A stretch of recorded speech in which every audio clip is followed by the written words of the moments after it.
देखिए बेटा, buffer solution में हम लोग जो पढ़ने जा रहे हैं, आज हम लोग पढ़ेंगे बफर कैपेसिटी के बारे में, कि ये बफर कैपेसिटी क्या होती है। ठीक है ना। तो इसमें हेडिंग लगा लीजिए, बफर कैपेसिटी।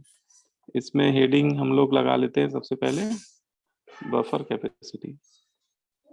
ठीक है, बफर के टाइप हम लोगों ने पढ़ ही लिए थे कि बफर सॉल्यूशन क्या होते हैं, what are buffer solution.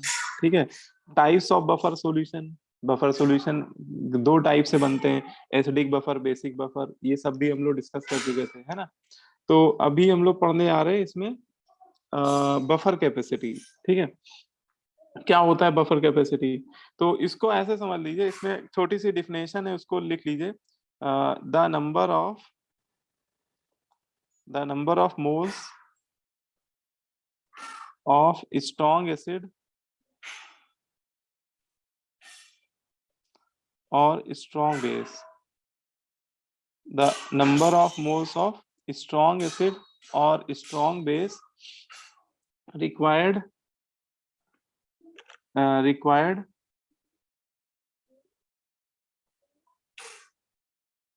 required to change the pH of, है ना, require the change of pH value of buffer solution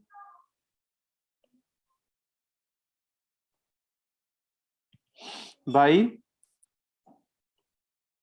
1 unit। देखिए क्या मतलब है इसका।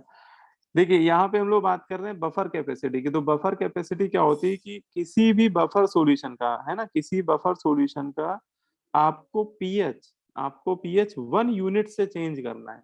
ठीक है, आपको क्या करना है, 1 यूनिट। अच्छा, आपको लग रहा होगा, आप लास्ट क्लास में आपको हम लोगों ने पढ़ा था कि बफर सॉल्यूशन का पीएच चेंज ही नहीं होता है, मतलब वो पीएच के चेंज को रजिस्ट करता है। ठीक है, और यहाँ पे हम लोग कह रहे हैं कि उसका पीएच कितने से चेंज करना है, 1 यूनिट से चेंज करना है। तो आपको लग रहा होगा सर पिछली क्लास में, है ना, पिछली क्लास में तो कह रहे थे कि बफर का पीएच ही नहीं चेंज होता, और यहाँ पे हम लोग बात कर रहे हैं कि पीएच चेंज करना है। तो ये कौन सी बात हुई, है ना, क्या मतलब है इसका। तो इसका मतलब ये देखो, हर चीज की अपनी एक लिमिट होती है, हर चीज की मतलब एक लिमिट होती है, और एक लिमिट के बाद चीजें डिस्टर्ब होने लगती हैं, है ना।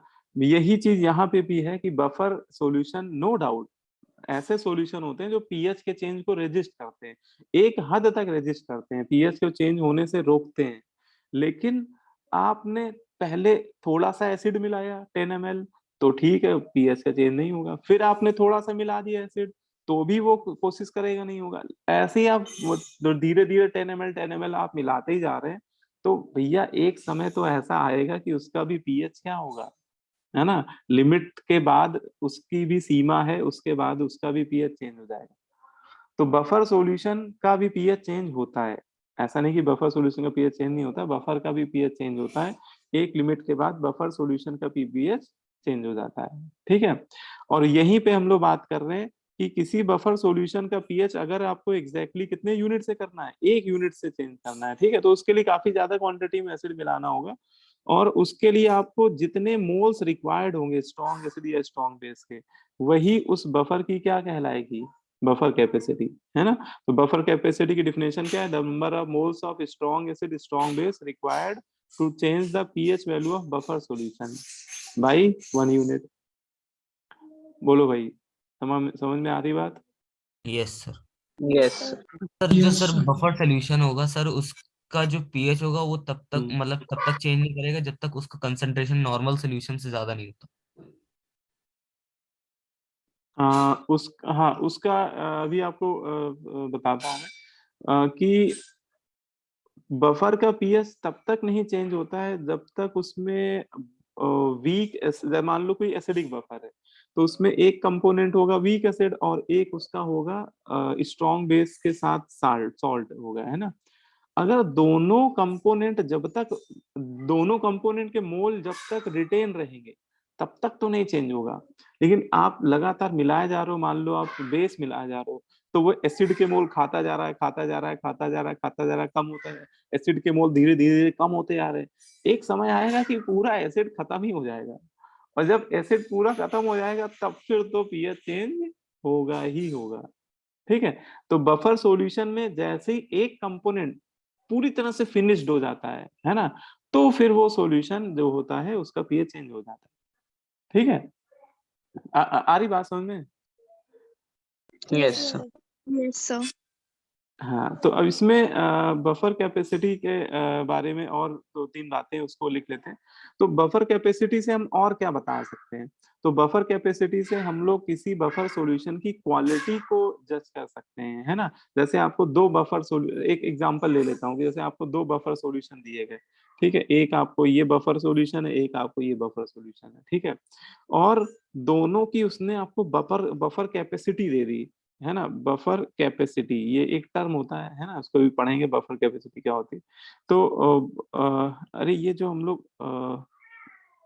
टर्म पढ़ रहे हैं, ये एक्चुअली बफर कैपेसिटी तो पढ़ रहे हैं, ये जो डिफिनेशन पढ़ी है वो बफर कैपेसिटी की तो पढ़ा है। ठीक है, तो जैसे आपको दो सॉल्यूशन दे दिए गए, मान लो एक सॉल्यूशन, एक बफर सॉल्यूशन ये है, एक दूसरा बफर सॉल्यूशन है, एक को कुछ x बोल देते हैं, एक को y बोल देते हैं।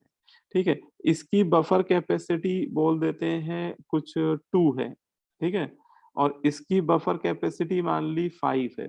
दोनों की अलग अलग बफर कैपेसिटी है। तो आपसे पूछा जाए कि क्वालिटी वाइज कौन सा बफर सॉल्यूशन ज्यादा बेटर है ना, मतलब क्वालिटी वाइज कौन सा बफर सॉल्यूशन ज्यादा बेटर क्वालिटी का है, तो कैसे, क्या हम लोग ये बता सकते हैं? बफर कैपेसिटी की वैल्यू को देखकर क्या हम लोग ये बता सकते हैं कि कौन सा बफर सॉल्यूशन ज्यादा बेटर होगा क्वालिटी वाइज?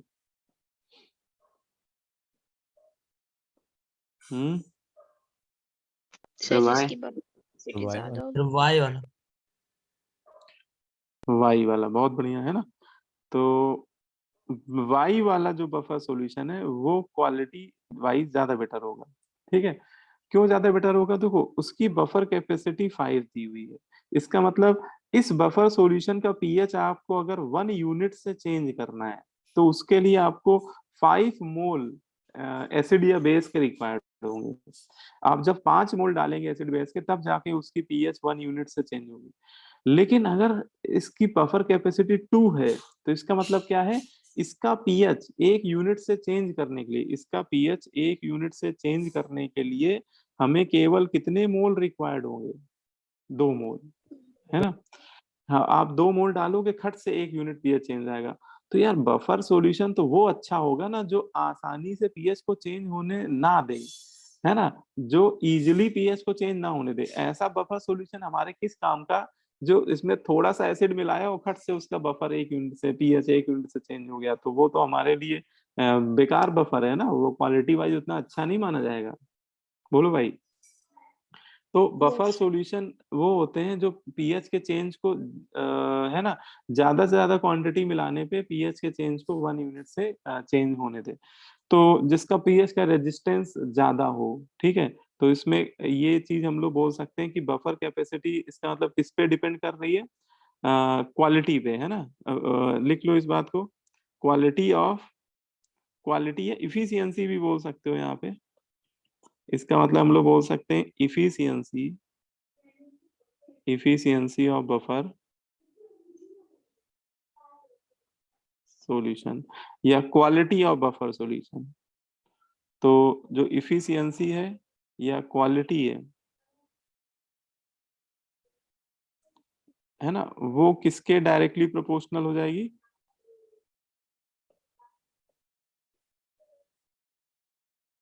वो बफर कैपेसिटी के डायरेक्टली प्रोपोर्शनल हो जाएगी।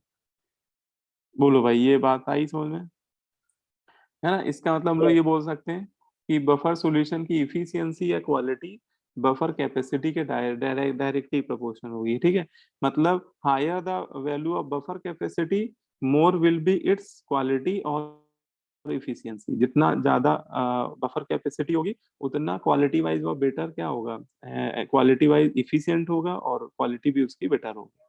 ठीक है ना। अब आते हैं कि यार बफर कैपेसिटी निकालते कैसे। मान लो किसी न्यूमेरिकल में आपको उसने बोल दिया कैलकुलेट, एक बफर सॉल्यूशन दे दिया, उसमें पूछे ही बताओ क्या बफर कैपेसिटी है। तो how we can calculate buffer capacity. तो लिख लो, एक फॉर्मूला है बफर कैपेसिटी का, एक फॉर्मूला बनता है बफर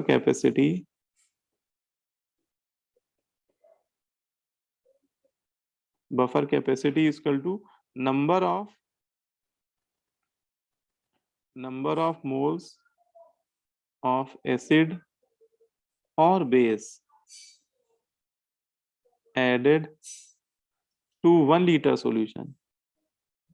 ठीक है, 1 लीटर सॉल्यूशन में आप कितने मोल ऐड कर रहे हैं एसिड बेस के। ठीक है, उसको ले लीजिए आप इसमें न्यूमरेटर में, और डिवाइड कर दिए किससे, चेंज इन पीएच। इससे डिवाइड कर दिए, पीएच के चेंज से डिवाइड कर दिए, है ना। तो इससे हमें क्या मिल जाएगा, उस बफर की बफर कैपेसिटी का वैल्यू मिल जाएगा। तो ये एक बेसिक फॉर्मूला है, इसकी हेल्प से हम लोग डायरेक्ट बफर कैपेसिटी का वैल्यू कैलकुलेट भी कर सकते हैं। ठीक है, Yes. तो बफर कैपेसिटी अगर कभी आपसे पूछ ली जाए तो सीधे हम लोग ये फॉर्मूला लगा सकते हैं। ठीक है, बफर कैपेसिटी इक्वल टू क्या है, number of moles of acid और base added to 1 litre solution with respect to change in pH. ठीक है, बोलो भाई, है ना।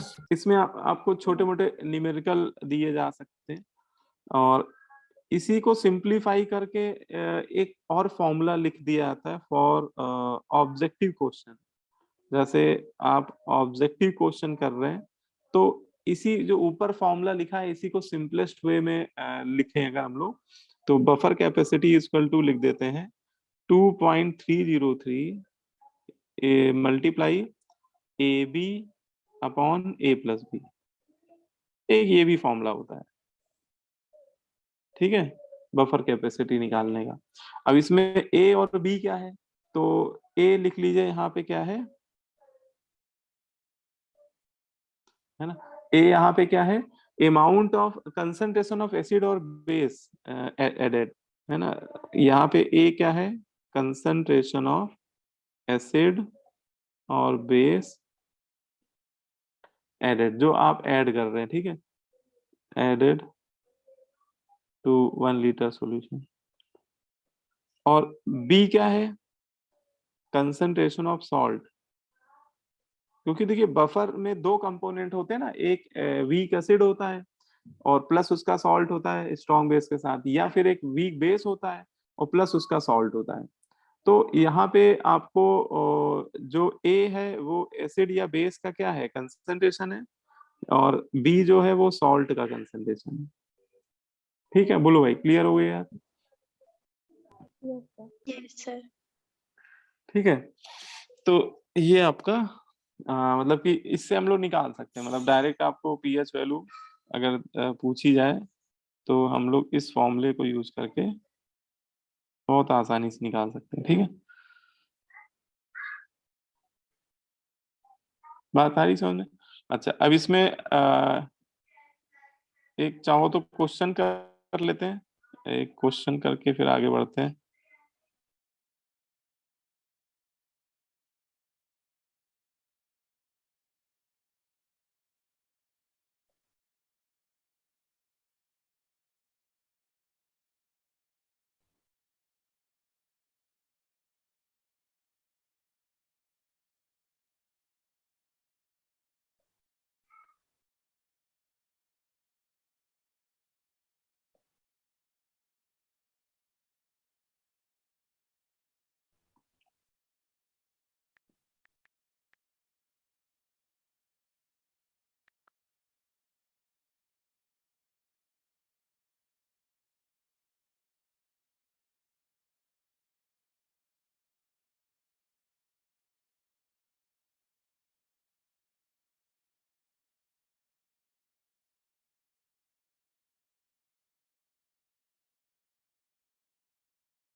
चलिए इसमें अभी आपको मैं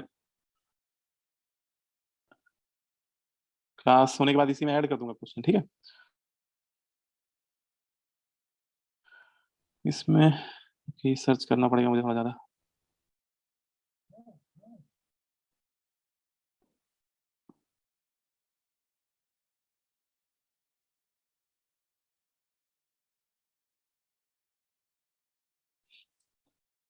ठीक है, अभी आगे बढ़ते हैं, ठीक है। क्वेश्चन आपको मैं क्लास नोट्स में ही ऐड कर दूंगा, ठीक है।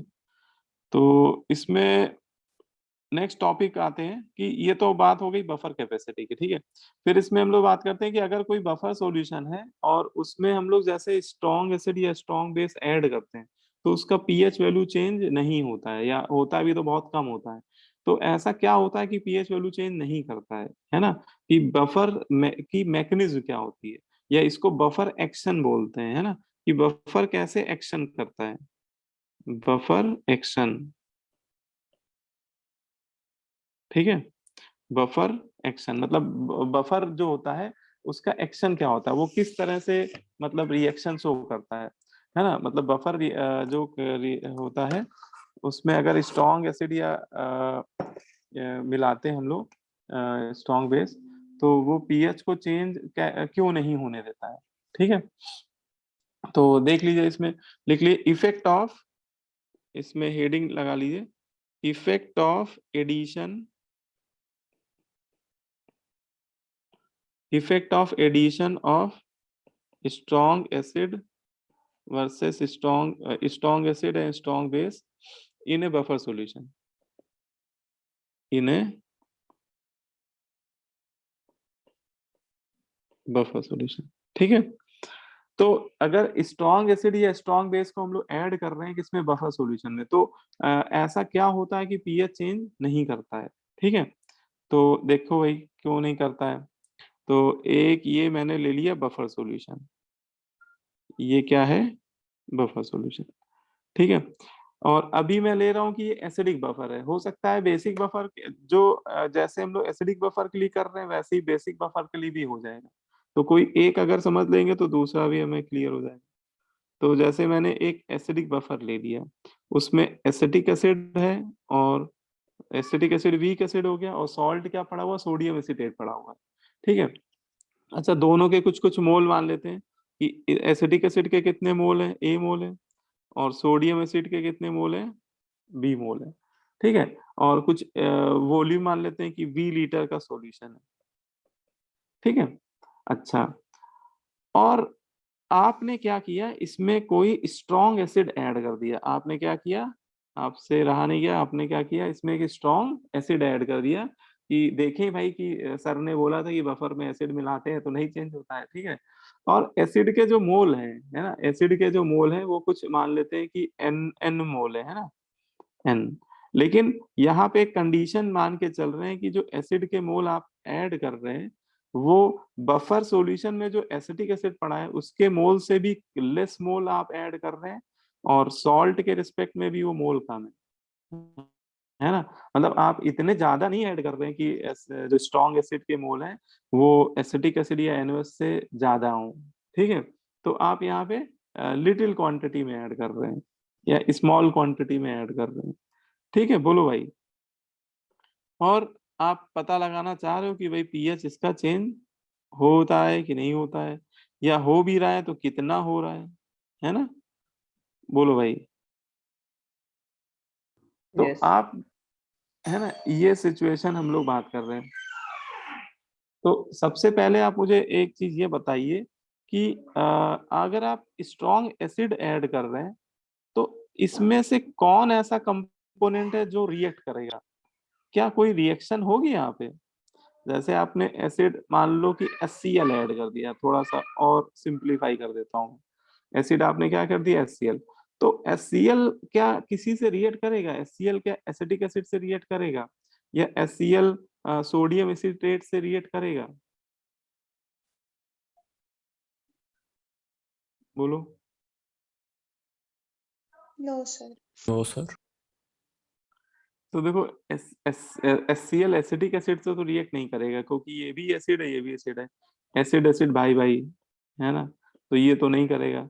लेकिन यार ये सॉल्ट के साथ तो रिएक्ट कर जाएगा। क्यों? क्योंकि सॉल्ट का नेचर तो देखो ना, ये सॉल्ट बेसिक नेचर का सॉल्ट है। ये कैसा है? ये बेसिक नेचर का सॉल्ट है भाई। Sodium acetate strong base weak acid से मिलके बना है ना, तो इसका खुद का नेचर कैसा है? Strong base weak acid, basic. Basic है ना। इसका मतलब ये रिएक्ट कर देगा, ठीक है। और बेटा ये आप लोग ध्यान रखिएगा, कोई भी बफर हो, चाहे वो एसिडिक हो या बेसिक हो, उसमें एक कंपोनेंट अगर एसिडिक होता है तो दूसरा सॉल्ट उसका बेसिक होता है ना। और उसमें कोई भी ऐड करो, चाहे आप एसिड ऐड करो या बेस ऐड करो, वो किसी एक कंपोनेंट के साथ तो रिएक्ट करेगा ही, है ना। तो जैसे ही HCl ऐड करोगे तो इसका ये वाला कंपोनेंट क्या हो जाएगा? एक्टिव हो जाएगा, और वो खटाखट HCl के साथ रिएक्ट करना शुरू करेगा। जैसे जैसे आप ऐड कर दो वैसे वैसे उसको कंज्यूम करने लगेगा। और यहाँ पे एक रिएक्शन चलेगी, देखिए बेटा क्या रिएक्शन होगी। ये जो सोडियम एसीटेट है, जो कि बेसिक नेचर का सॉल्ट है, ये लिख लीजिएगा आप लोग। ये सॉल्ट बेटा, सॉल्ट भी 3 तरह के होते हैं ना, acidic, basic, neutral. Salt hydrolysis में हम लोग अभी पढ़े थे। तो ये बेसिक नेचर का सॉल्ट है, और अगर आप HCl ऐड कर रहे हैं तो 100% ये रिएक्ट करेगा इसके साथ, ठीक है। और क्या बनाएगा? तो सिंपल बात है, Na+Cl- तो NaCl अलग हो जाएगा और एसिटिक एसिड अलग हो जाएगा। NaCl अलग हो जाएगा और एसिटिक एसिड अलग हो जाएगा, ठीक है। बोलो भाई, इतनी इतनी बात समझ में आ रही है? Yes. है ना। अब देखिए, अब इसके मोल जरा सबके मोल लिख डालिए, जिसके जितने मोल है लिख डालिए। देखिए, सॉल्ट के मोल इनिशियली B=0 पे कितने हैं? B। HCl के मोल कितने हैं? N, ठीक है। एसिटिक एसिड पहले से ही देखो पड़ा हुआ है, एसिटिक एसिड पहले से कितने पड़े हुए हैं? A mole. एसिटिक एसिड तो पहले ही से पड़ा हुआ है ना, तो भैया इसको भी लिख दो A मोल। हाँ, NaCl पहले तो नहीं है, अभी इनिशियली 0 है। लेकिन जैसे ही आपने N मोल ऐड किया HCl, तो HCl किसके साथ रिएक्ट कर दिया? सोडियम एसीटेट के साथ। लेकिन हम लोग ये भी मान चुके हैं कि N का वैल्यू A और B के रिस्पेक्ट में क्या है? कम है। तो बताओ इन दोनों में कोई एक LR बन जाएगा। LR मतलब लिमिटिंग रिएजेंट। बताइए कौन सा बन जाएगा? HCl की सोडियम HCl. HCl, है ना। इसका मतलब जब ये रिएक्शन कंप्लीट हो रही होगी किसी टी टाइम पे, तो HCl के मोल जो N है वो पूरे पूरे रिएक्ट कर जाएंगे, ये पूरा 100% रिएक्ट कर जाएगा। तो ये तो खत्म कहानी भाई HCl की। इसके नीचे लिख दिया मैंने LR। LR मतलब ये लिमिटिंग रीजन बन गया। और इतने ही मोल ये किसके खा जाएगा? बेस के, है ना। तो सॉल्ट के मतलब, तो ये कितने बचेंगे? इसके बचेंगे B- है, सोडियम एसीटेट के, है ना। और जितने ये खा जाएगा उतने ही मोल इसके क्या हो जाएंगे? प्रोड्यूस हो जाएंगे ना। B-N होगा ना, हाँ, B-N। इतने ही किसके प्रोड्यूस हो जाएंगे? A मोल प्रोड्यूस हो जाएंगे N मोल। तो एसिटिक एसिड के A तो थे ही, और N और प्रोड्यूस हो जाएंगे, है ना। क्योंकि LR के रिस्पेक्ट में ही सारा खेल होता है, याद है आपको कि नहीं? कि HCl का अच्छा। 1 मोल, Yes. है ना, होता तो 1 मोल के रिस्पेक्ट में 1 रिएक्ट करता है, लेकिन N मोल के रिस्पेक्ट में N मोल रिएक्ट कर जाएगा। तो यहाँ भी उसके N ही मोल बनेंगे, और N मोल किसके तैयार हो जाएंगे? NaCl के, ठीक है। तो अभी भी आप देखिए कि रिएक्शन कंप्लीट होने के बाद अभी भी हमारा मिक्सचर क्या है? एक बफर सॉल्यूशन है। अगर आप गौर से देखिए कि रिएक्शन कंप्लीट हो गई है, लेकिन अभी भी after the completion of reaction हमें सॉल्यूशन में एक एसिडिक बफर ही बनता हुआ दिख रहा है। आप कहोगे सर ये सॉल्ट क्यों क्यों छोड़ दिया? इसको भी तो लो ना, क्योंकि ये भी तो बन रहा है साथ में। तो हम कहेंगे कि NaCl को लेना और पानी को लेना एक ही बात है हमारे लिए। क्यों? क्योंकि NaCl एक ऐसा सॉल्ट है जो कि स्ट्रॉन्ग एसिड और स्ट्रॉन्ग बेस के कॉम्बिनेशन से बना हुआ है। बोलो भाई। Yes, और sir. स्ट्रॉन्ग एसिड और स्ट्रॉन्ग बेस से कॉम्बिनेशन से बनने वाले सॉल्ट नेचर वाइज कैसे होते हैं? Neutral. न्यूट्रल। तो इसका बनना और पानी का बनना हमारे लिए सेम है, इसलिए मैंने NaCl को कंसीडर नहीं किया। और अच्छा ये आप लोग ध्यान रखिएगा कभी भी ऐसा कोई सॉल्ट बन रहा हो रिएक्शन में जो स्ट्रॉन्ग एसिड और स्ट्रॉन्ग बेस के कॉम्बिनेशन से बन रहा हो, तो वो बनना और वाटर का बनना बराबर है, क्योंकि वाटर का पीएच भी 7 होता है, उसका भी पीएच क्या है 7 है, तो पीएच तो चेंज होगा ही नहीं। बोलो भाई, है ना? Yes. ठीक है। अब इसमें अगर थोड़ा सा मैथमेटिक्स के हिसाब से बात किया जाए कि चलो निकाल के देखते हैं कि पीएच पहले कितना था अब कितना हुआ हेंडरसन इक्वेशन से। तो इनिशियल पीएच अगर निकालें तो पीएच बराबर एसिडिक बफर में फॉर्मूला क्या होता है, पीएच इक्वल टू पी के plus log concentration of salt upon acid. तो पहले सॉल्ट का कंसंट्रेशन कितना था जब आपने नहीं ऐड किया था एसिड का, तो बी कंसंट्रेशन था, है ना, और एसिड का कितना था, ए था। तो ये आपका ये पहले वाला पीएच होगा जब आपने नहीं ऐड किया था एसिड। लेकिन आफ्टर एडिशन ऑफ पीएच, है ना, उसका जो नया पीएच है, फाइनल पीएच या न्यू पीएच, वो क्या होगा, तो ये हो जाएगा पी के plus log B minus A N. भाई सॉल्ट के एन मोल कम हो गए और उधर एसिड के एन मोल बढ़ गए। बोलो भाई, यही तो होगा, है ना? और देखो पीएच में पी के तो सेम है, वो तो दोनों जगह आ रहा है। आप बस इन दोनों नंबर को क्या कर लो, कंपेयर कर लो।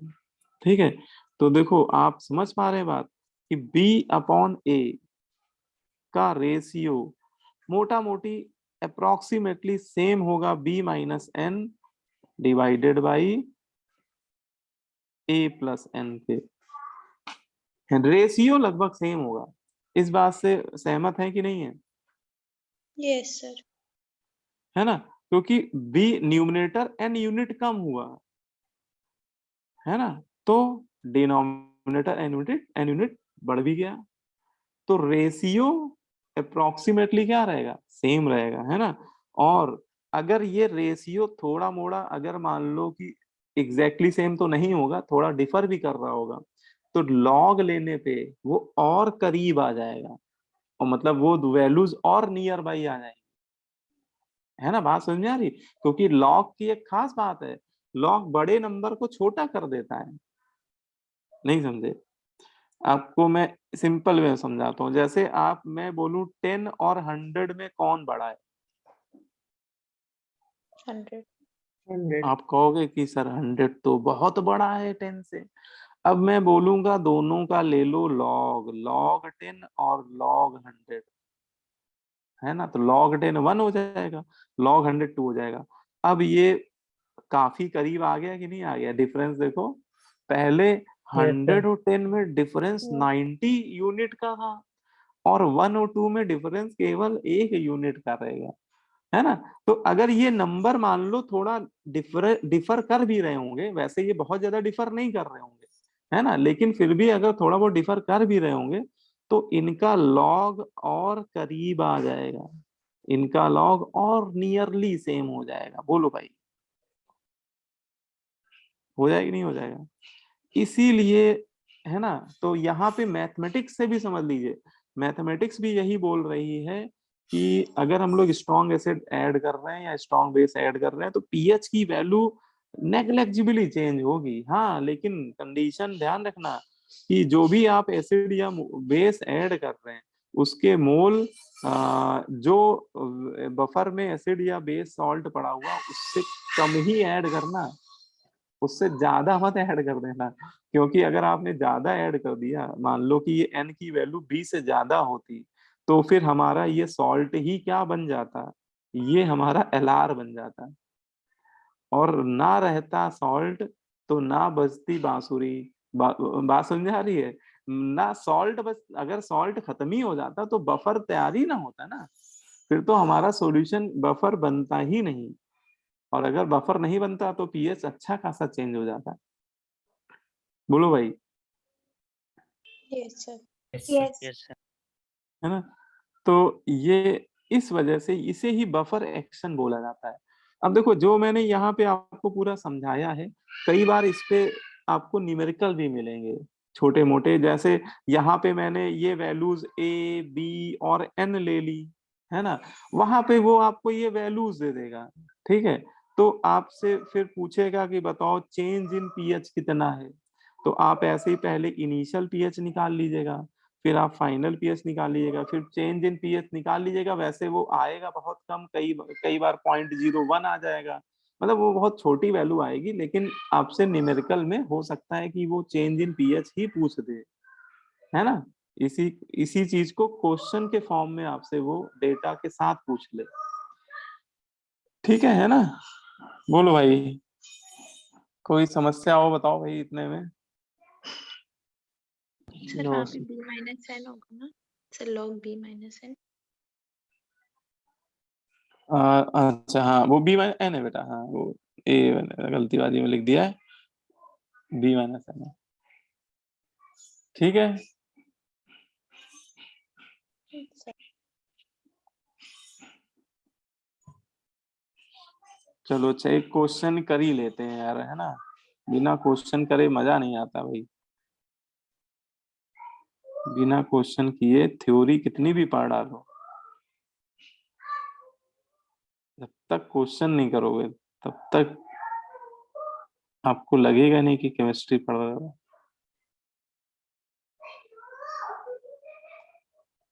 हम्म हम्म हम्म हम्म हम्म।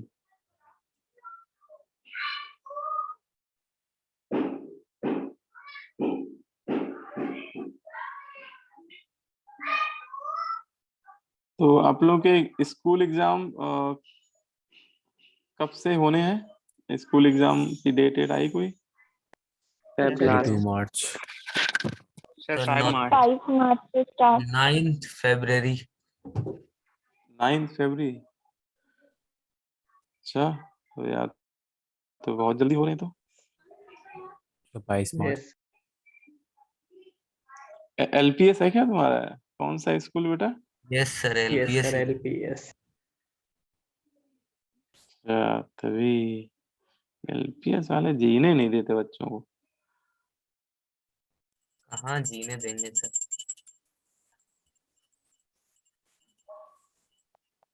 सीएमएस के तो ठीक है, मतलब हमें लग रहा है कि मार्च मार्च में है सीएमएस वाले बच्चों के तो। तो 22 March. हाँ सीएमएस तब भी सही ले रहा है, मतलब इतनी, क्योंकि अभी स्कूल में जल्दी है क्लासें सर, भी। छोड़े पड़े हैं बस एकदम, बस जाओ तुम यहाँ से। हम्म। देखो वही है ना कि क्लासेस स्कूल वाले टीचर्स भी अब वो बात अलग है, वो सिलेबस तो जल्दी जल्दी करा देते हैं, लेकिन बहुत ज्यादा क्लासें उनकी भी नहीं हो पाई होंगी, है ना। एक ये क्वेश्चन जरा कर लीजिए, ये बफर कैपेसिटी का ही है ना। एक ही क्वेश्चन, ठीक है क्वेश्चन।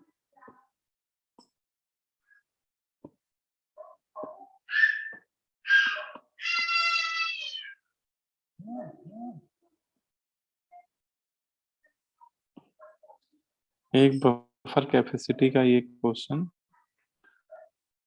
कर लेते हैं,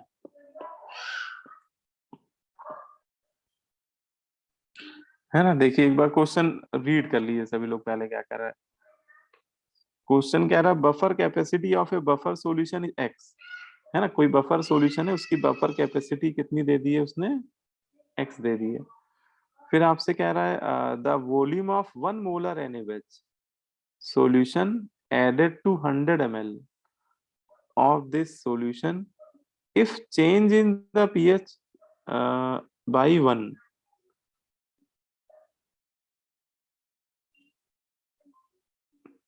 तो आपसे पूछ रहा है, समझ में आ रहा है?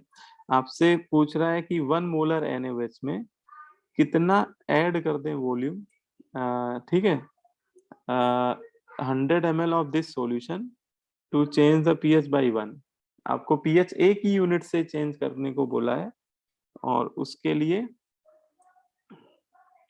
कितना वॉल्यूम रिक्वायर्ड होगा बफर सॉल्यूशन का,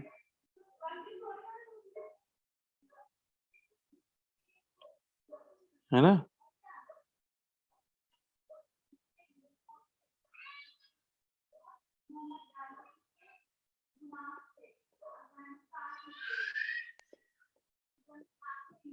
ठीक है, बफर Yes. सॉल्यूशन आपको दिया हुआ है 100 ml, बफर सॉल्यूशन कितना है 100 ml, और इसमें ऐड कर रहे हैं हम लोग क्या, NaOH, 1 मोलर NaOH, और आपसे बोल रहा है कि NaOH का कितना वॉल्यूम ऐड करें जिससे इसका जो pH का चेंज है वो 1 यूनिट से वो चेंज हो जाए, है ना। और बफर कैपेसिटी, हाँ बफर कैपेसिटी उसने दे दी है, बफर कैपेसिटी x है ना। तो बताओ भाई क्या होना चाहिए, ए ऑप्शन। 100. ए ऑप्शन है ना। 100 आ रहा है, 100x कि 0.1x, 0.1 0.1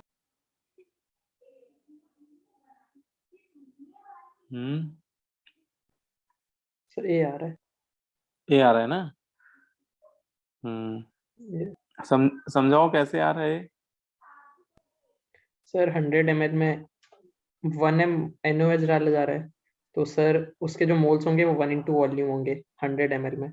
तो सर 1 लीटर के रिस्पेक्ट में उसमें 10 हाँ इंटू हाँ वॉल्यूम डाले जा रहे होंगे। तो ये बफर कैपेसिटी x के इक्वल होगा और चेंज इन pH भी 1 है, तो x की वैल्यू आ जाएगी 10V और v की वैल्यू आ जाएगी 1/10x।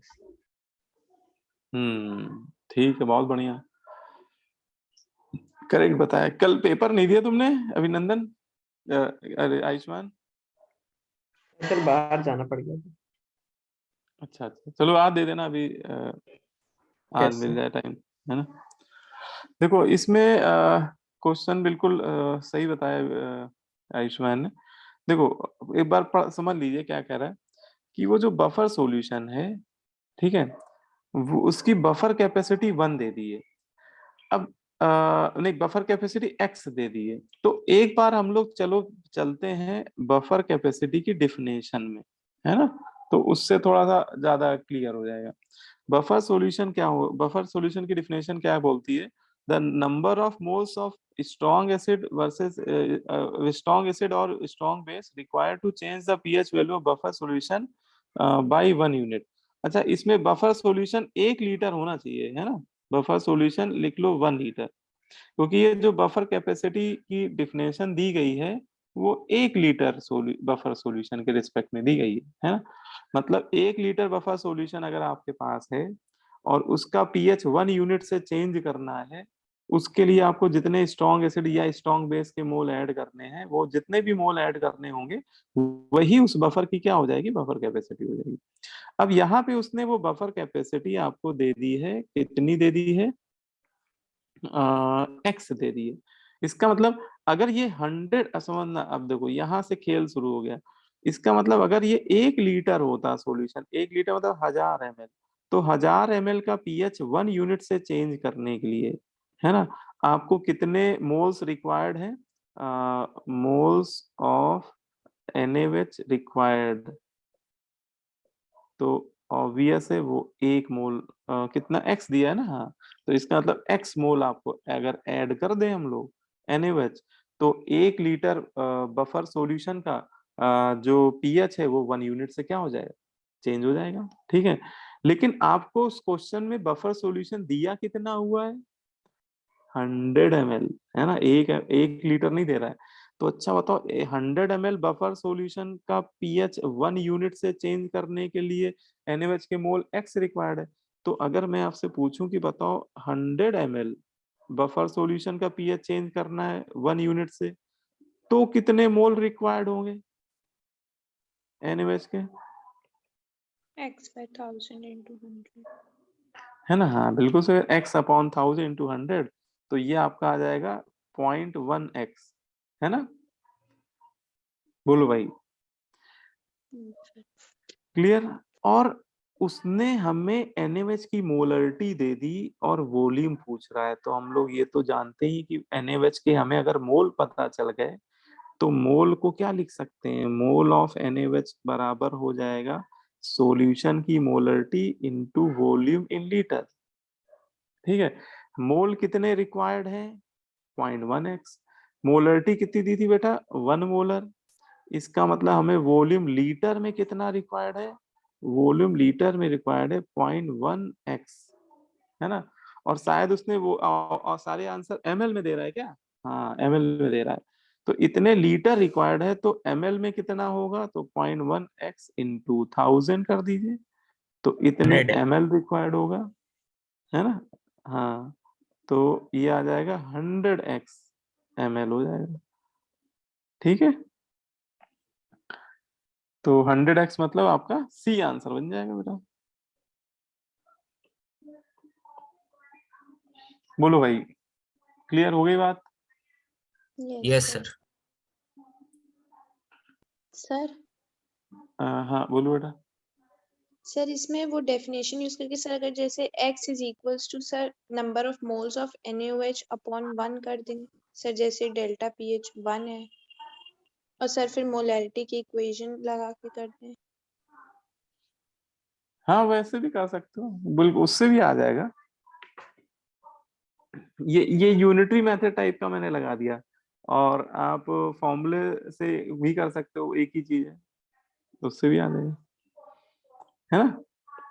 यस उससे भी आंसर मिल जाएगा आपको। चलो अच्छा, एक क्वेश्चन चलो और करते हैं, एक क्वेश्चन करते हैं, ये वाला बफर एक्शन वाला करते हैं, चलो, है ना?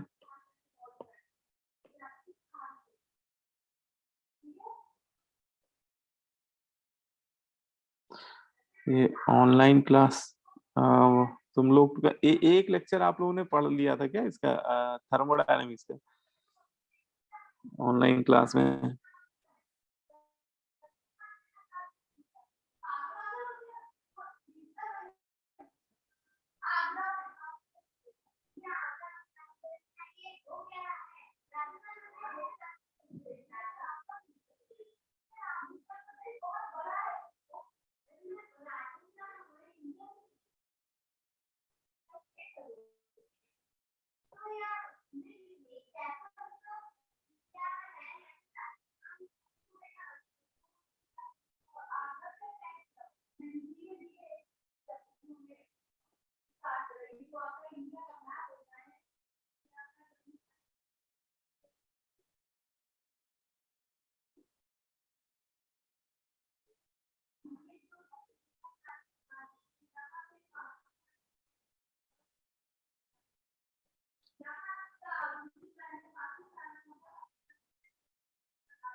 एक ये वाला क्वेश्चन भी आप लोग कर सकते हैं, अच्छा क्वेश्चन है ये।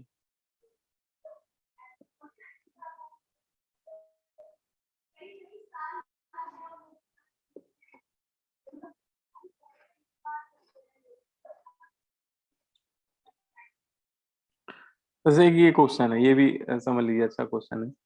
इसमें आपको क्या कर रहा है, देखिए क्वेश्चन रीड कर लिए। An environmental chemist needs a carbonate buffer of pH 10 to study the effect of the acidification of limestone rich soil.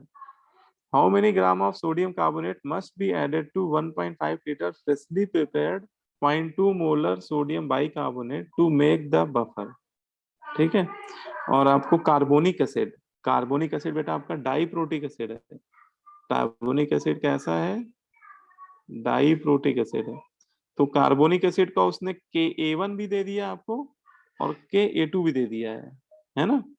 Carbonic acid का Ka1 और Ka2 दोनों दे दिया है, और आपको पूछ रहा है कि सोडियम कार्बोनेट कितना ऐड करना होगा, है ना? कितने ग्राम सोडियम कार्बोनेट ऐड करना होगा किसमें?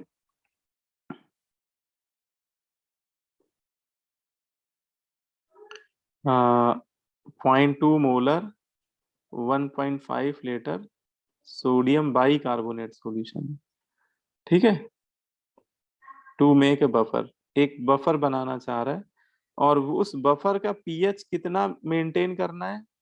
उस बफर का पीएच, क्योंकि वो जो भी स्टडी कर रहा है वो साइंटिस्ट, वो 10 पीएच पे उसको रिक्वायर्ड है। वो क्वेश्चन में ऊपर उसने बता ही दिया है। ठीक है, तो यहाँ पे ये सिचुएशन है। अब यहाँ पे आपको ये ध्यान रखना है कि जो डाइप्रोटिक, ये शायद लास्ट क्लास में हम लोगों ने पढ़ा था, जितने डाइप्रोटिक एसिड होते हैं वो दो तरह का बफर सॉल्यूशन बनाते हैं, है ना? बोलो भाई, डाइप्रोटिक एसिड कैसा बफर बनाएंगे?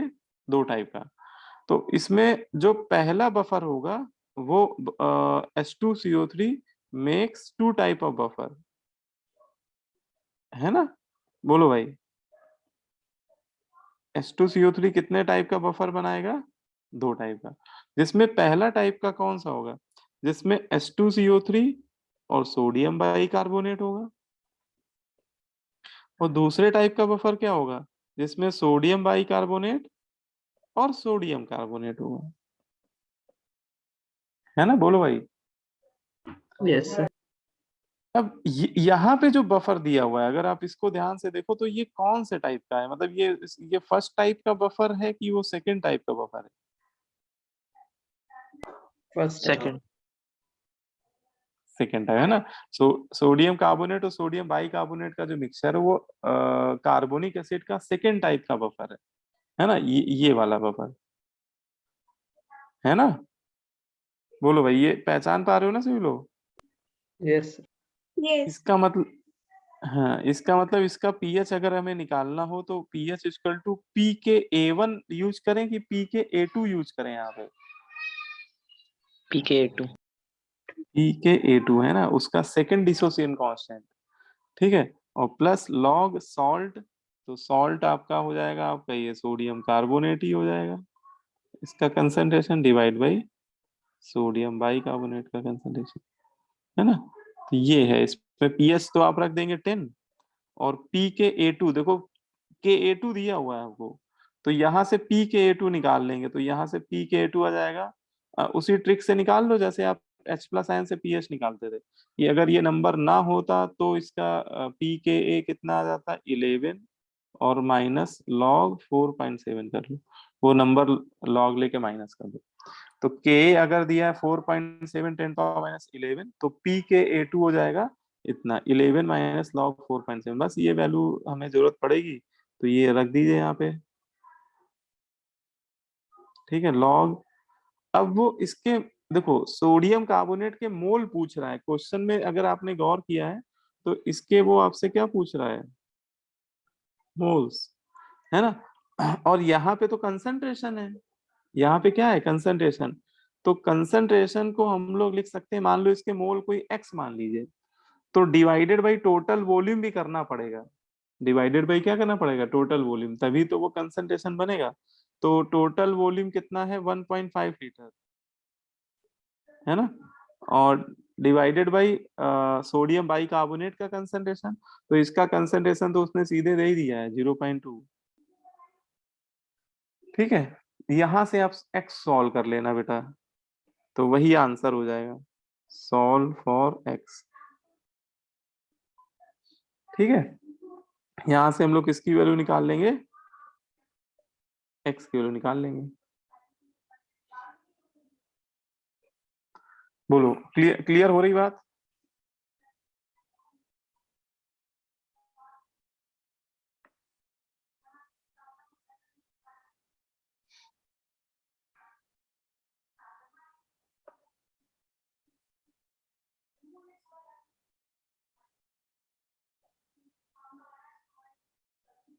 आ रही बात, समझ में आ रही? Yes.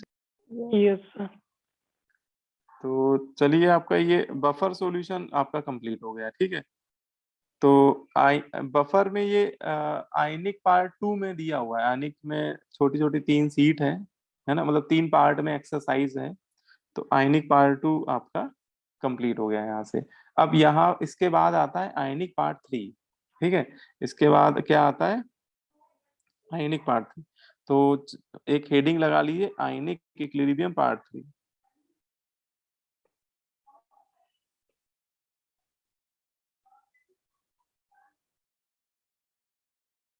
Ionic equilibrium part 3।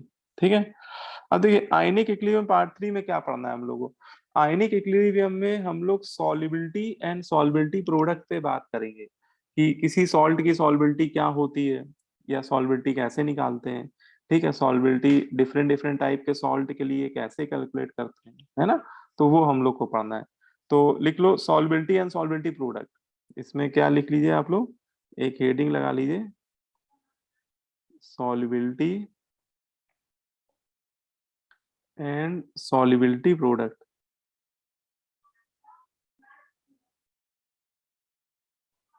Solubility and solubility product.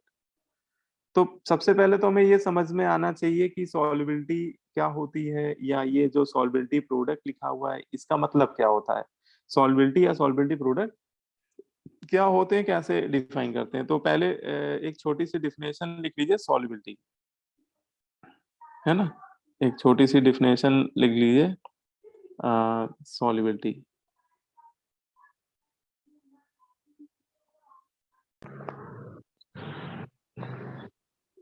ठीक है, देखिए सॉल्युबिलिटी की डिफिनेशन है the minimum amount, the minimum the minimum amount of, minimum amount का मतलब यहाँ मोल से है बेटा। यहाँ पे मिनिमम अमाउंट, अमाउंट का मतलब वैसे तो डाउटफुल होता है, मोल भी हो सकता है मास भी हो सकता है, लेकिन यहाँ पे अमाउंट का मतलब मोल से है। ठीक है, the minimum amount moles of A salt, required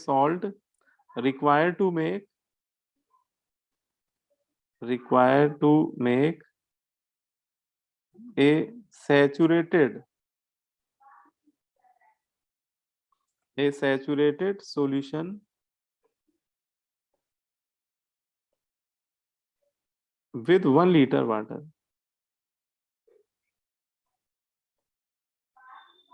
known as solubility।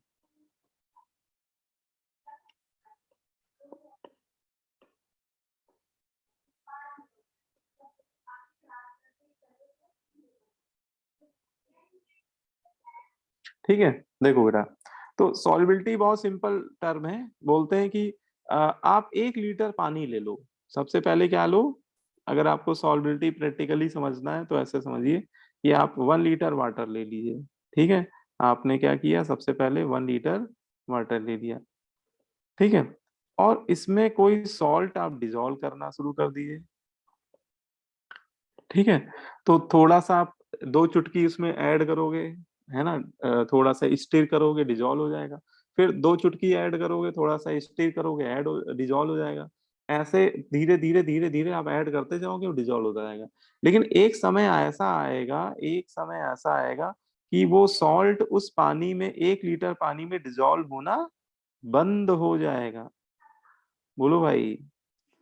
और जब वो सॉल्ट उस 1 लीटर वाटर में डिसॉल्व होना बंद हो जाएगा, तो हम लोग बोलेंगे कि वो जो सॉल्यूशन है वो सैचुरेटेड हो चुका है। वो सॉल्यूशन क्या हो चुका है, सैचुरेटेड सॉल्यूशन आपको मिल गया है। क्योंकि जैसे ही सैचुरेशन आता है तो सॉल्यूशन और ज्यादा अमाउंट सॉल्ट का, और ज्यादा अमाउंट सॉल्युबल नहीं हो पाता है। वहां पर इक्विलिब्रियम एग्जिस्ट करने लगता है। कौन सा इक्विलिब्रियम, उस सॉल्ट के जो आयंस हैं, है ना, वो आयंस जो वाटर में सॉल्युबल हो गए हैं, और वो वाले आयन जो वाटर में अभी इनसॉल्युबल है ना, मतलब उसके सॉलिड फेस के जो आयन है और जो उसके एक्वस फेस के आयन है, उनके बीच में क्या स्टेब्लिश हो जाता है, एक इक्विलिब्रियम स्टेब्लिश हो जाता है ना। और उसी सिचुएशन या उसी स्टेट को हम लोग क्या बोलते हैं, सैचुरेशन स्टेट। उस स्टेट को क्या बोलते हैं, सैचुरेशन स्टेट। बोलो भाई, है ना। वो देखो, इसको एग्जाम्पल के तौर पे समझो तो ज्यादा समझ में आएगा। अब देखो सॉल्ट भी कई तरह के होते हैं। सॉल्ट भी हम लोग अभी पढ़ के आए। सॉल्ट को भी अगर हम लोग देखें तो 2 कैटेगरी में डिवाइड कर देते हैं। एक ऐसे आयनिक सॉल्ट जो पानी में बहुत ज्यादा हाईली सॉल्युबल होते हैं, वाटर में बहुत ज्यादा एक्सटेंट में सॉल्युबल होते हैं।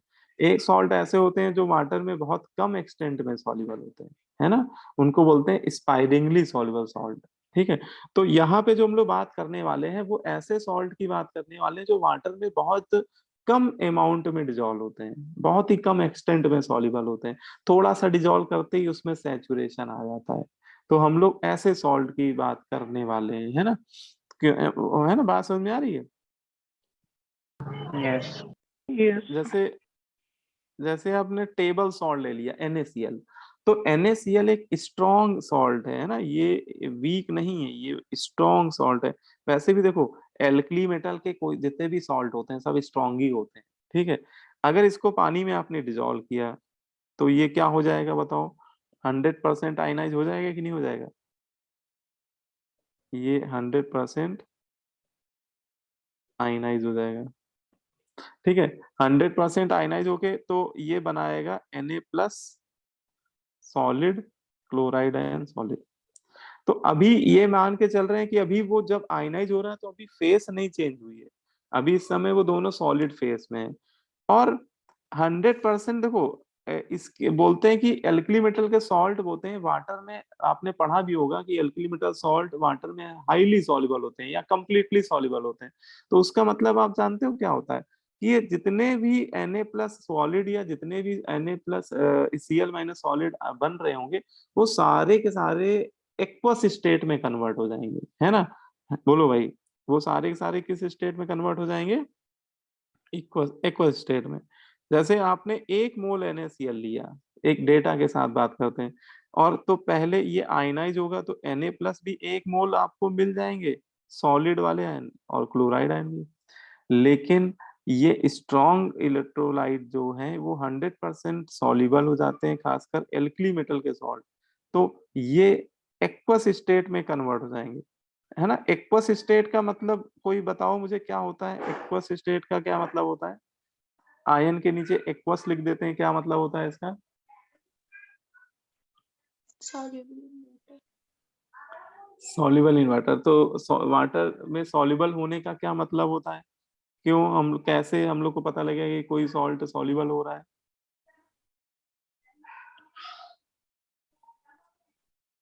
जब कोई वो सॉल्ट का एन को हाँ हाँ OH माइनस आयन सराउंड कर लेते हैं Na को, और Cl को H+ आयन सराउंड कर लेते हाँ, तो ये बात हम लोग पढ़ लिए थे, है ना? तो होता क्या है कि जैसे सोडियम एंड पानी के अंदर जाएंगे तो वाटर के जो निगेटिवली चार्ज पोल हैं, भाई वाटर एक पोलर मॉलिक्यूल है, उसमें एक पॉजिटिव पोल एक निगेटिव पोल है। तो उसको कटायन को वाटर के निगेटिव पोल चारों तरफ से क्या करेंगे? सराउंड कर लेंगे, है ना? और ऐसे ही क्लोराइड आयन के साथ क्या होगा? क्लोराइड आयन को वाटर का जो पॉजिटिव वाला पोल है वो चारों तरफ से आयनाइज कर लेगा, है ना? तो ये आयन जो है वो वाटर के मॉलिक्यूल के साथ बोला जाए तो हाइड्रेट हो जाएंगे। अच्छा, यहाँ तो मैं डायग्राम में कुछ ही दिखा पा रहा हूँ, ये तो आप काउंट कर सकते हो कि 1 2 3 4 5 6 7 ने काउंट किया, लेकिन बेटा ये नंबर इतना ज्यादा होता है कि हम लोग काउंट भी नहीं कर सकते, है ना? मतलब हैविली हाइड्रेटेड होते हैं ये, कि एक सोडियम आयन को ना जाने कितने वाटर मॉलिक्यूल चारों तरफ से क्या कर लेते हैं? सराउंड कर लेते हैं। पहले एक लेयर बनती है, फिर दूसरी लेयर बनती है, फिर तीसरी, ऐसे n नंबर ऑफ लेयर बनती चली जाती है। तो ये आयन जब हाइड्रेट हो जाते हैं तो उनकी स्टेट क्या हो जाती है? एक्वस हो जाती है ना? बोलो भाई। तो इसका मतलब जितने आयन बने वो सारे के सारे पानी में क्या हो गए? सॉल्युबल हो गए, ठीक है? बोलो भाई। तो इसकी सॉल्युबिलिटी क्या हो गई? 1 मोल/लीटर हो गई, क्योंकि आपने 1 मोल डिजोल्व किया 1 लीटर में, पूरा का पूरा सॉल्युबल हो गया, है ना? ये किसकी बात बताई मैंने? NaCl की।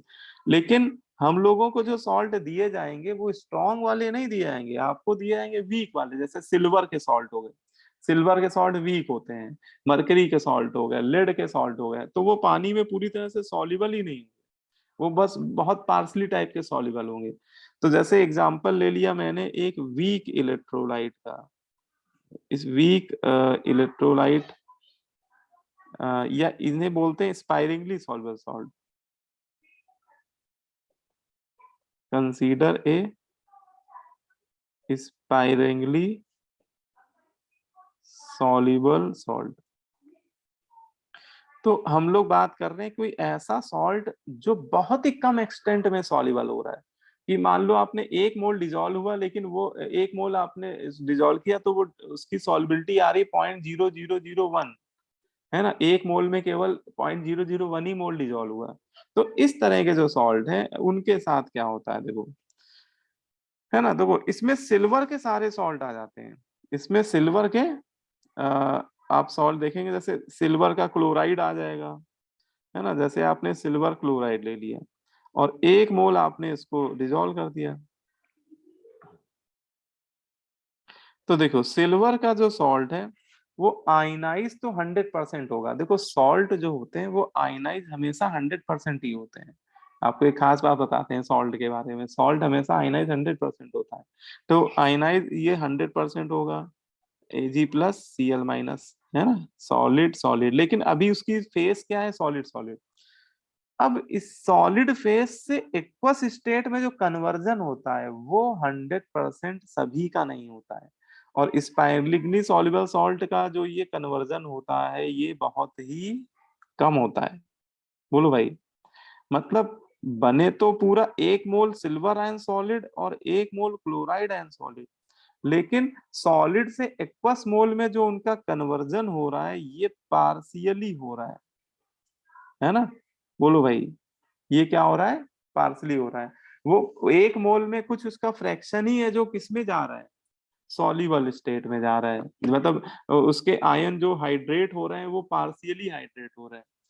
तो यहाँ पे हम लोग ये मान लेते हैं, एक टर्म कंसीडर कर लेते हैं कि इसकी सॉल्युबिलिटी मान लो S है ना, सिल्वर क्लोराइड की अगर सॉल्युबिलिटी क्या है, S है। तो लिया तो मैंने पूरा 1 मोल, लेकिन S मोल ही 1 मोल के रिस्पेक्ट में S मोल ही उसके क्या हो रहे हैं, वाटर में सॉल्युबल हो रहे हैं। और कुछ समय के बाद यहाँ पे जब सैचुरेशन स्टेट आएगी तो एक इक्विलिब्रियम बनेगा। ठीक है, बोलो भाई, बन रहा है इक्विलिब्रियम। अब देखो Yes. वैसे, है ना, वैसे तो ये इक्विलिब्रियम इनके सॉलिड आयन और एक्वस आयन के बीच में बन रहा है, लेकिन हम लोग जब भी लिखते हैं तो देखो ये वाला स्टेप हम लोग क्या करते हैं, इग्नोर कर देते हैं। इग्नोर करने का मतलब कि ये 100% तो सॉलिड आयन में आया, लेकिन एक्वस में तो उसका कुछ पार्शियली कन्वर्ट हुआ। तो हम लोग इसको क्या करते हैं, हम लोग इसको सिंप्लीफाई करके लिख देते हैं।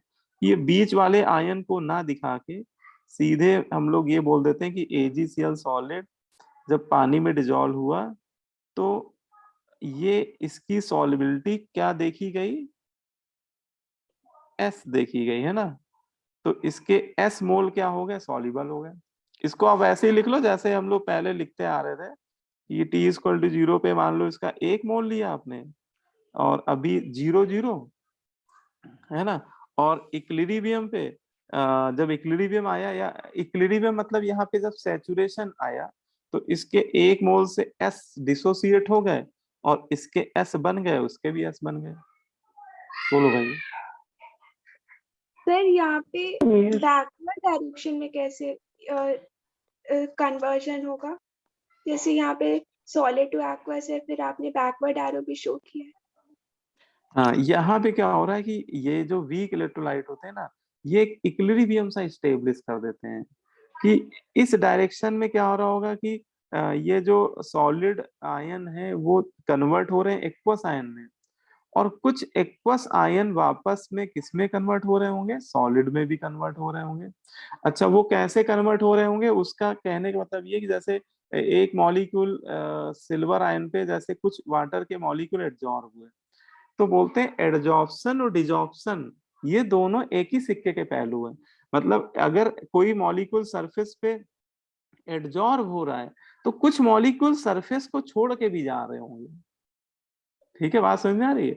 तो हाइड्रेशन भी हो रहा होगा, साथ ही साथ जो मॉलिक्यूल पहले से बैठे हुए हैं वो छोड़ छोड़ के भी भाग रहे होंगे, है ना, मतलब कुछ है ना, रिलीज भी कर रहे होंगे, सरफेस से निकल रहे होंगे।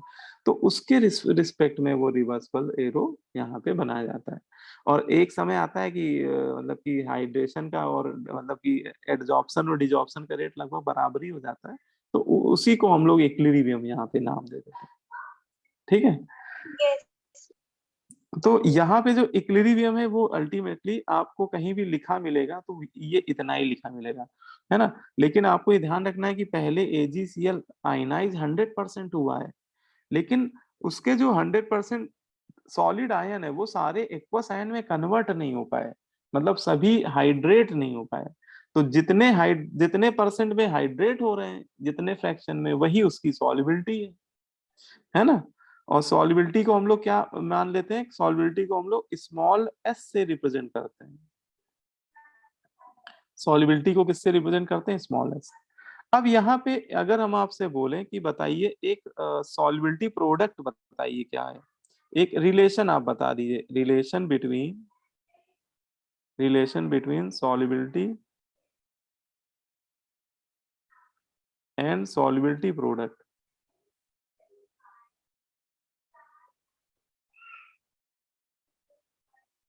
देखिए, तो सॉल्युबिलिटी प्रोडक्ट कोई नई चीज नहीं है, ये जो आपका इक्विलिब्रियम बन रहा है, इस इक्विलिब्रियम का अपना कोई केसी वेसी होगा कि नहीं होगा। इस इक्विलिब्रियम का अपना क्या होगा, इक्विलिब्रियम कांस्टेंट जो होगा, उसी को उसी को यहाँ पे सॉल्युबिलिटी वाले टॉपिक में क्या नाम दे देते हैं, सॉल्युबिलिटी प्रोडक्ट बोल देते हैं। अब जैसे ये जो इक्विलिब्रियम है, आपसे मैं पूछूं कि इस इक्विलिब्रियम का केसी लिख के दिखा दूं, है ना, तो आप क्या लिखोगे, तो आप बोलोगे silver ion concentration into chloride ion concentration divided by, अच्छा सॉल्ट सभी क्या होते हैं, सॉलिड होते हैं, तो सॉलिड का एक्टिव मास क्या ले लेंगे, 1 ले लेंगे, है ना। तो ये जो आ रहा है ना केसी, इसी को हम लोग यहाँ पे एक नया नाम दे देंगे, इसको बोलेंगे सॉल्वेंटी प्रोडक्ट।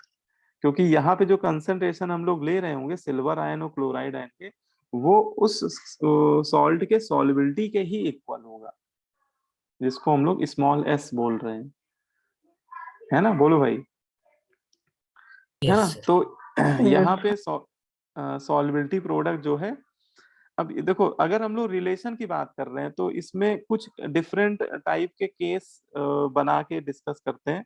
जैसे सबसे पहले हम लोग बात करते हैं केस नंबर 1 की, है ना। केस नंबर 1 में लिख लीजिए for A B type salt, क्योंकि देखो सॉल्ट में अलग अलग टाइप की कैटेगरी होती है, कुछ सॉल्ट ए बी टाइप के होते हैं, कुछ AB2 टाइप के होते हैं, कुछ AB3 टाइप के होते हैं ना। तो जैसे पहले मैंने मान लिया कि ये सॉल्ट कैसा है, ए बी टाइप का है। तो अगर कोई ए बी टाइप का सॉल्ट है, तो ए बी टाइप का सॉल्ट जैसे AgCl हो सकता है, AgBr। ए बी टाइप मतलब जिसमें एक कटायन हो एक एनायन हो, ठीक है, मतलब आयनाइज होने के बाद एक कटायन और एक एनायन ही बन पा रहा हो, तो ऐसे सॉल्ट को हम लोग क्या बोल देंगे, ए बी टाइप बोल देंगे, है ना, बोलो भाई, ऐसे सॉल्ट को हम लोग क्या बोल देंगे, ए बी टाइप। ठीक है, तो ये जितने मैं लिख रहा हूं ये सारे क्या हैं, ए बी टाइप सॉल्ट है, बोलो भाई।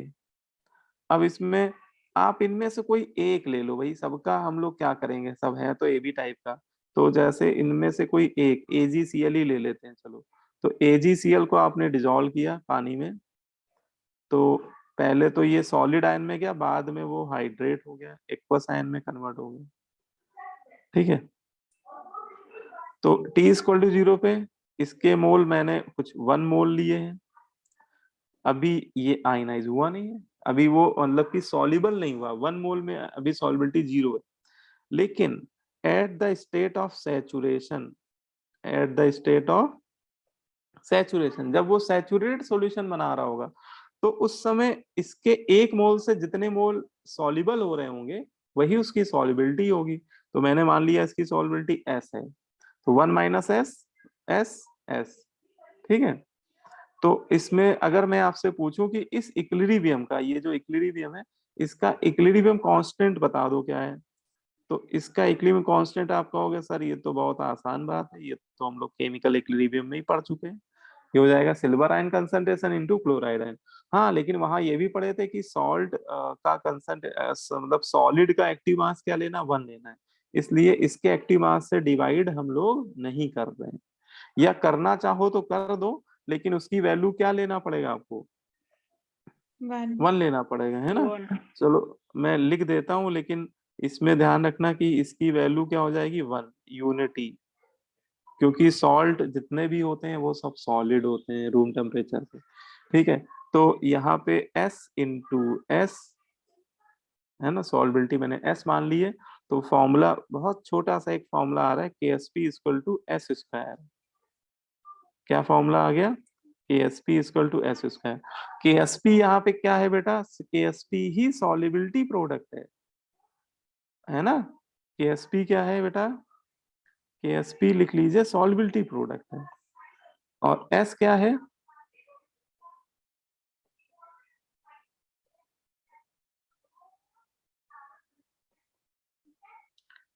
S यहाँ पे सॉल्युबिलिटी है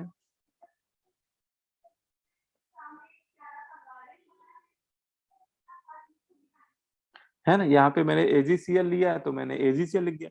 जो भी सॉल्ट आप ले रहे हैं उसकी सॉल्युबिलिटी है। हाँ, इसकी यूनिट क्या होती है? कोई पूछे कि सॉल्युबिलिटी की स्टैंडर्ड यूनिट क्या है, तो सॉल्युबिलिटी की स्टैंडर्ड यूनिट मोल पर लीटर होती है। ये भी ध्यान रखिएगा, है ना? सॉल्युबिलिटी की स्टैंडर्ड यूनिट क्या होती है ना? मोल पर लीटर। ठीक है, अब देखो। हाँ बताओ बेटा। सर ये वॉल्यूम से डिवाइड नहीं करना?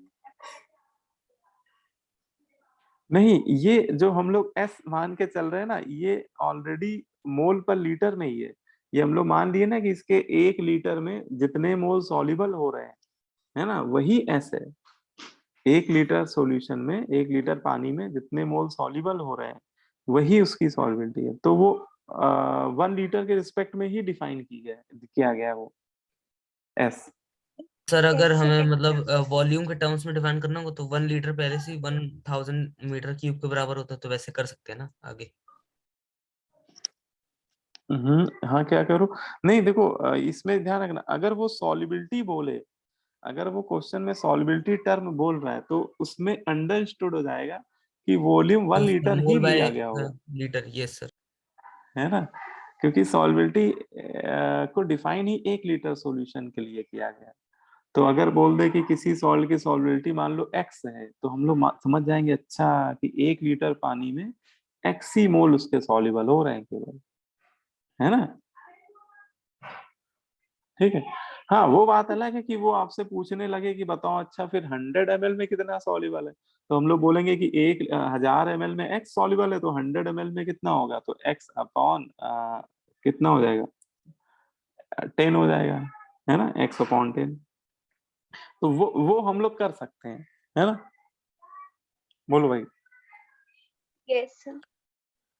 अच्छा, इसमें न्यूमेरिकल बहुत आसान दिए जाएंगे। देखो, जैसे मान लो कोई AB टाइप का सॉल्ट है, तो आपको सॉल्युबिलिटी दे देगा, सॉल्युबिलिटी प्रोडक्ट पूछेगा, या फिर सॉल्युबिलिटी प्रोडक्ट दे देगा, सॉल्युबिलिटी पूछेगा। भाई दो ही चीजें, एक दे देगा, एक पूछ लेगा।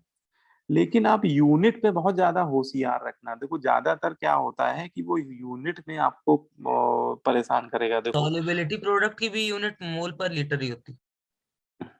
सॉल्युबिलिटी प्रोडक्ट तो एक कंसंट्रेशन का टर्म है ना? और हाँ, इसको भी ऐसे ही बोल सकते हो। इसको आप ऐसे बोलो, जैसे केसी की यूनिट क्या होती है, आप ऐसे समझो, तो केसी की यूनिट होती है मोल पर लीटर की पावर डेल्टा एनजी। तो सॉल्युबिलिटी प्रोडक्ट की यूनिट अगर बात करें तो हो जाएगी मोल पर लीटर पावर डेल्टा एनजी। ठीक है ना? बोलो भाई। अच्छा, इसमें ध्यान रखना है कि सॉल्युबिलिटी मोल पर लीटर में होनी चाहिए, लेकिन कई बार क्या होगा, सॉल्युबिलिटी आपको मोल पर लीटर में ना देके ग्राम पर लीटर में देगा। किसमें दे देगा? ग्राम पर लीटर में। तो बेटा आप कन्वर्ट कर लीजिएगा। तो ये मैं चलो लिखे दे रहा हूँ, क्योंकि कई बार आपको न्यूमेरिकल में वो यूनिट में ही फंसाएगा आपको। ठीक है, तो लिख लिए, if solubility of salt given in gram per litre. कभी ऐसा हो कि सॉल्युबिलिटी किसमें दी हुई है? ग्राम पर लीटर में। ठीक है, तो हम लोग क्या क्या करेंगे, जैसे आपको x ग्राम पर लीटर दी हुई है, तो ग्राम पर लीटर को किसमें कन्वर्ट कर लेंगे? मोल पर लीटर में। और अच्छा बताओ, ग्राम पर लीटर को मोल पर लीटर में कन्वर्ट करने के लिए क्या करना पड़ेगा? Molar mass it. हाँ, डिवाइडेड बाई मोलर मास। बिल्कुल सिंपल सी बात है ना? मोलर मास से उस जो भी सॉल्ट है उसके मोलर मास से डिवाइड कर देंगे, तो x डिवाइड बाई mw। ठीक है, अब वो जैसे AgCl है, तो AgCl का मोलर मास 143.5 होता है, तो उसके मोलर मास से डिवाइड कर देंगे, तो सॉल्युबिलिटी किस में आ जाएगी? ग्राम पर लीटर से मोल पर लीटर में आ जाएगी, और फिर ये फॉर्मूला हम लोग क्या करेंगे, यूज कर लेंगे। ठीक है, बोलो भाई।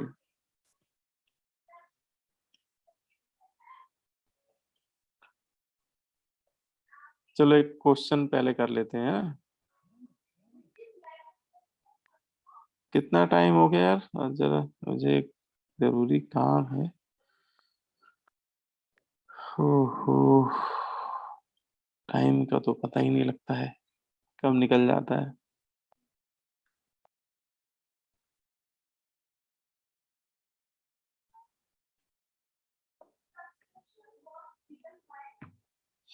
हम्म हम्म हम्म हम्म हम्म।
जैसे एक ये क्वेश्चन करते हैं, चलो।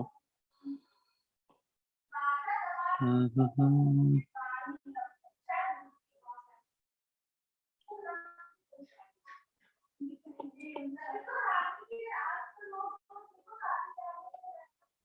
देखो क्वेश्चन क्या कह रहा है। क्वेश्चन में आपसे कह रहा था minimum volume of water needed to dissolve 1 gram of barium sulphate. ठीक है, आपसे आपको 1 ग्राम बेरियम सल्फेट को डिसॉल्व करने के लिए पूछ रहा है कि बताओ मिनिमम वाटर कितना रिक्वायर्ड होगा, वाटर का कितना वॉल्यूम रिक्वायर्ड होगा, है ना, वाटर का कितना वॉल्यूम रिक्वायर्ड होगा।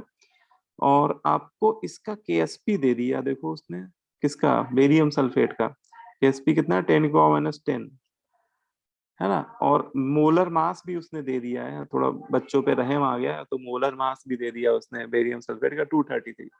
तो कह रहा है बताओ इसका कितना लीटर वॉल्यूम रिक्वायर्ड होगा। तो देखो पहले हम लोग देखेंगे कि यह बेरियम सल्फेट AB टाइप का सॉल्ट है।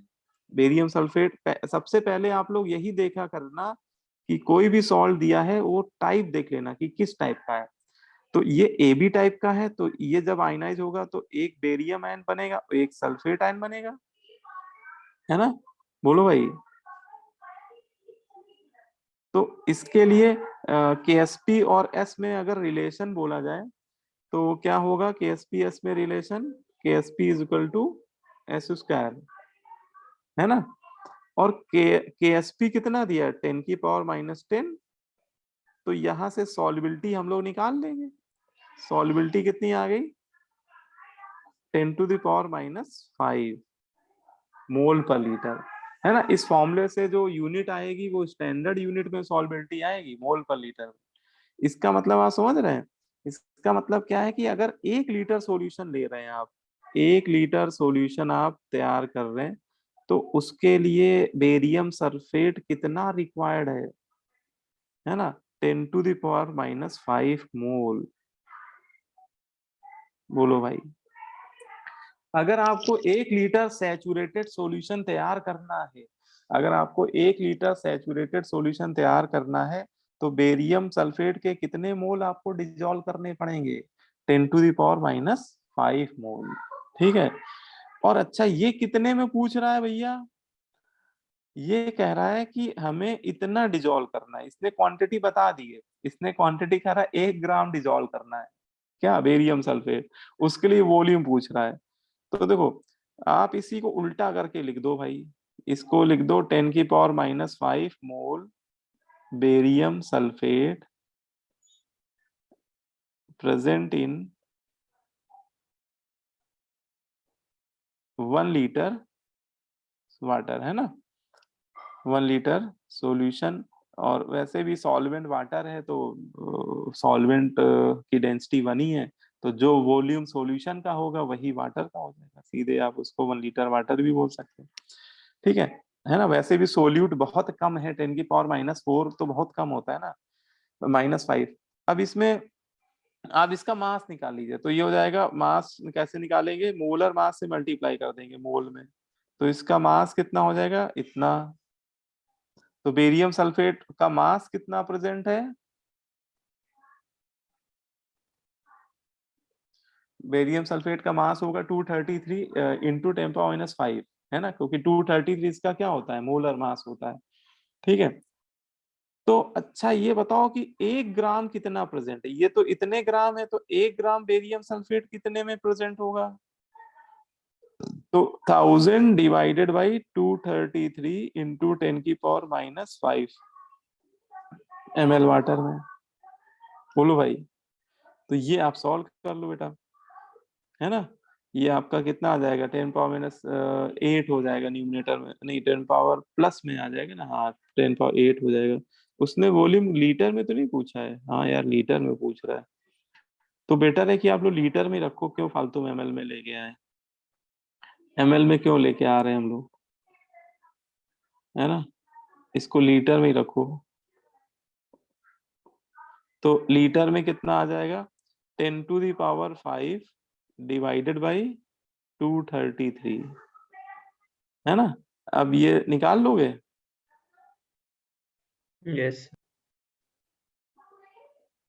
है ना, ये जरा डिवाइड करके कोई बताओ कितने लीटर आ रहा है जरा। Sir 430 litre 430।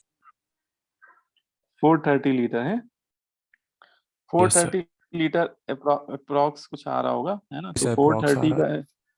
हाँ तो बस 430 आंसर पकड़ में आ गया। ठीक है, 430 लीटर हो जाएगा, है ना। तो हम लोगों ने KSP इक्वल टू KSP दिया था, S निकाल लिया, S सॉल्युबिलिटी है, सॉल्युबिलिटी 1 मोल पर लीटर यूनिट होती है, मतलब 1 लीटर में उसके कितने मोल प्रेजेंट होंगे, 10⁻⁻5, है ना। तो 1 ग्राम कितने वॉल्यूम में प्रेजेंट होंगे ये निकाल लिया, और वही उसका क्या होगा, मिनिमम वॉल्यूम होगा, कम से कम उतना वॉल्यूम तो हमें लेके चलना ही पड़ेगा। ठीक है, है सर। बोलो भाई। तो अभी ये इसमें अभी आज हम लोग ने केवल इसमें AB टाइप का सॉल्ट ही पढ़ा है। अब हम लोग जैसे नेक्स्ट क्लास में क्या करेंगे, इसी में और वेरिएशन देखेंगे कि AB2 की बात करेंगे कि AB2 टाइप के सॉल्ट में कैसे निकालें, A2B में कैसे निकालें, है ना। तो इसमें जितने भी डिफरेंट टाइप की वैरायटी है, फिर उसको हम लोग जनरलाइज भी कर देंगे कि एक जनरल फॉर्मूले से ही आंसर आने लगेगा हम लोग का। ठीक है, तो ये फिर अगली क्लास में इसको हम लोग कंप्लीट करते हैं, है ना। तब तक आप लोग आयनिक 1 और 2 तो लगा ही लीजिए, आयनिक 1 और 2 के क्वेश्चन मतलब अटेम्प्ट कर लीजिए। और अभी यस, तुम लोग का 9 तारीख को एक टेस्ट अभी रखा हुआ है, कौन सा है वो, chemical chemical equilibrium. Equilibrium. Equilibrium. हाँ तो चलो ठीक है, इक्विलिब्रियम की तो सीट डिस्कस हो ही गई थी, पहले ही हो गई थी। Yes sir. यस चलो अच्छा, तो फिर उसके लिए भी तैयार रख रहना, ठीक है। टाइमिंग ऐसा करेंगे 7 बजे के आसपास भेजे, तुम लोग को शायद मैंने ग्रुप में डाली है टाइमिंग, है ना। Yes sir. तो उस दिन आप लोगों की सेकंड क्लास नहीं है वैसे, तो 7 बजे मैंने डाल दिया है ना। तो और अगर होगी क्लास, मान लो किसी ने रख दी तो बाद में कर लेना, उसका टाइमिंग मैं 12 बजे तक रखूंगा टेस्ट का, मतलब 12 बजे तक दे सकता है बच्चा, देना चाहे तो। ठीक है, चलो फिर आज इतना ही रखते हैं ना, अगली क्लास में फिर मिलते हैं। Thank you sir. Okay, thank you sir. Thank you sir. हाँ ओके बेटा। Thank you sir.